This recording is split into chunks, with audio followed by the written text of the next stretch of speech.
And who knew that 25 verses could do so much damage?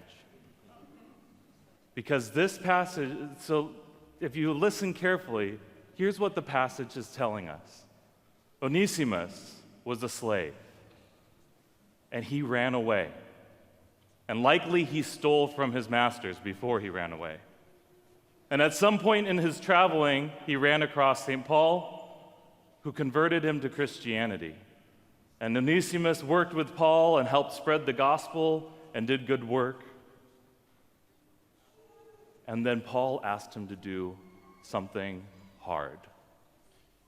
Paul asked Onesimus to go back to the people who owned him.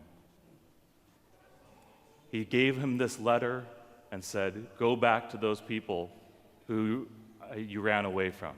Go back to those people who abused you. Go back to those people who exploited your labor.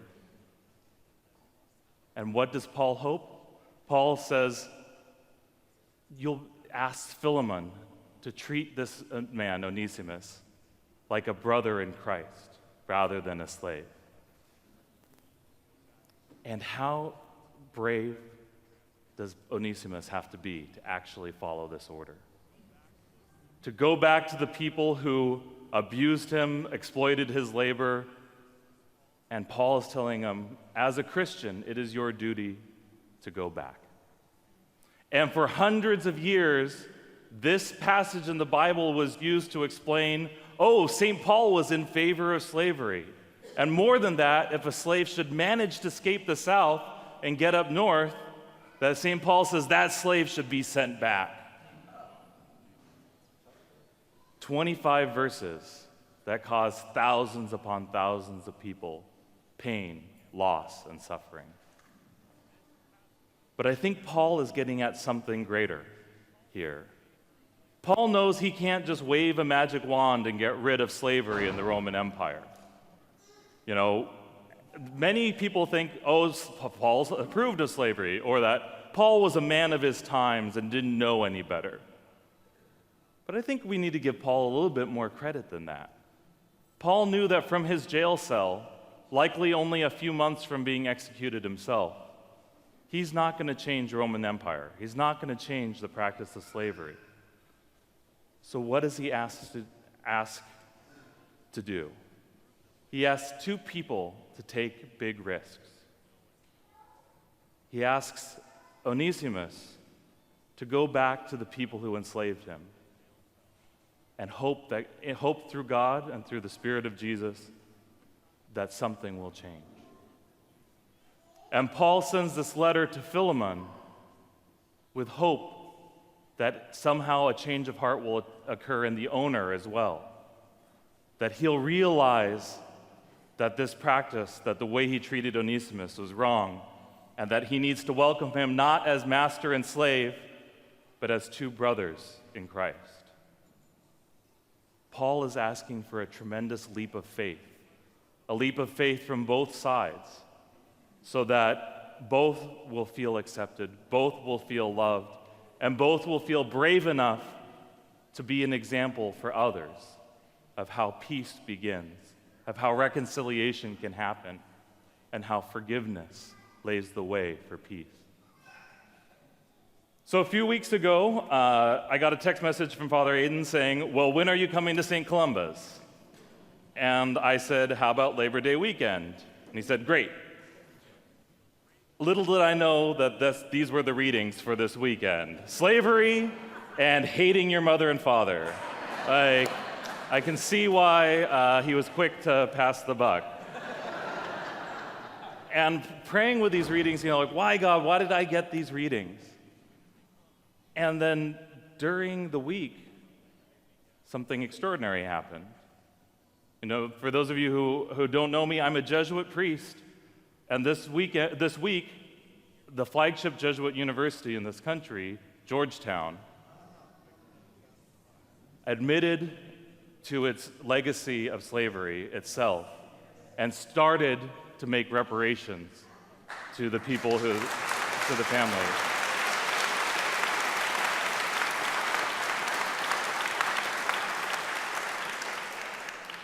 And I'm a history teacher, so I can't help but give a little bit of history to you guys.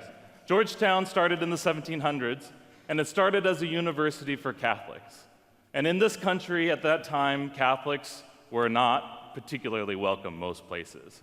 And so Georgetown was founded as this place where an underserved people could get an education. And that education was free. So any Catholic, well, at that time any Catholic man could come in and get a university education for free. But the problem was, how do you pay for that? And so the Maryland Jesuits, in order to pay for this great university, owned and operated plantations. And back in that day, to own and operate a plantation meant to own and dominate slaves. And so the good works of the Jesuit university were built upon the backs of slave labor. And just as, in her speech at the Democratic Convention, Michelle Obama said, "Every day, I and my daughters wake up in a house that was built by slaves." And Georgetown finally was able to stand up and say, "Every day, we work in a university that was built by slaves." And so the reparations that have started to give preferential admission to the descendants of those 200-some slaves, to give them preferential scholarships, etc., is maybe perhaps just a drop in the bucket of the damage and the sin that was done way back when. But it's a start.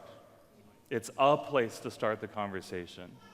And just like St. Paul couldn't wave a magic wand and make slavery go away in the Roman Empire, Georgetown University can't wave a magic wand and get rid of racial bias in universities today.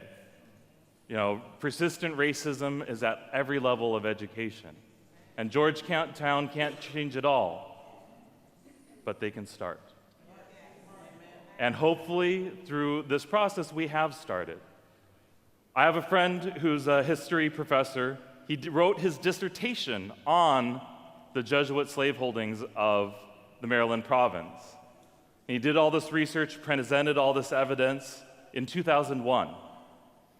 Wrote his book, got it published, and the Jesuits of Maryland said, "Thank you very much, and now we're going to mission you to Seattle University, geographically the farthest university from Washington, D.C.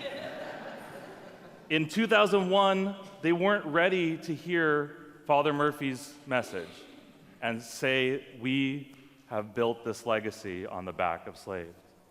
But somehow, the conversation that began in 2001, that continued through Trayvon Martin, that continued through the Black Lives Matter movement, that has continued through this summer of trial and tribulation, we have arrived at this place, this first step to saying, we have sinned, we need to make reparations, and we seek forgiveness, and we seek to build something new. I work at a high school now in Los Angeles called Verbum Dei. We are in South Central, and we are 60% Latino, 40% Black. And in response to the trials and tribulations of the summer with Philando Castile in Minnesota and Baton Rouge, with the police shootings in Dallas, the nightclub shooting in Orlando, we've had 2 shootings in Los Angeles in the last month or so, including the brother-in-law of one of our employees. We've started at Verbum Dei to ask, how can we help our young men of color, because we're an all-boys school, how can we help our young men have a conversation, begin to find their place in this world, this place that wants to see them as thugs and as a danger and as somebody who has nothing to contribute to society. And we don't have perfect answers. But part of it has to be inviting the local police to come meet our young men, hear what the police go through every day. And part of it is sending our young men out to local organizations, to corporations, to hospitals, to police stations and fire departments, so that those people can meet our young men and hear their stories and know that that the police badge that symbolized safety to so many can symbolize risk and danger to others. We at Verbum Dei can't wave a magic wand and make persistent racism in South Central go away, but we can start. We can start to have that conversation. We can start to invite our young men into this conversation between white communities and black communities, between police and people of color, between those who are the children of illegal immigrants and those who seek to toss immigrants out of this country. But sometimes our own legacies, our own histories, our own families, our own friends are the ones holding us back. And I think that's what Jesus is getting at in today's gospel. He says, whoever does not hate mother and father, wife and children, brothers and sisters, cannot be my disciple. And for somebody who preaches love of neighbor, this seems like a pretty weird teaching. But the word in Greek for hate is miseo. And it's where we get mistreat, mistake, misery. All of these words come from this word, miseo. And it means to push away from. This is to get away from something. And we, whether we like it or not, we have inherited so much good from our parents, so much good from our spouses and children, so much good from our brothers and sisters. But we also inherit, some things that are not so good, some built-in prejudices, some built-in fears, some built-in resistance to change.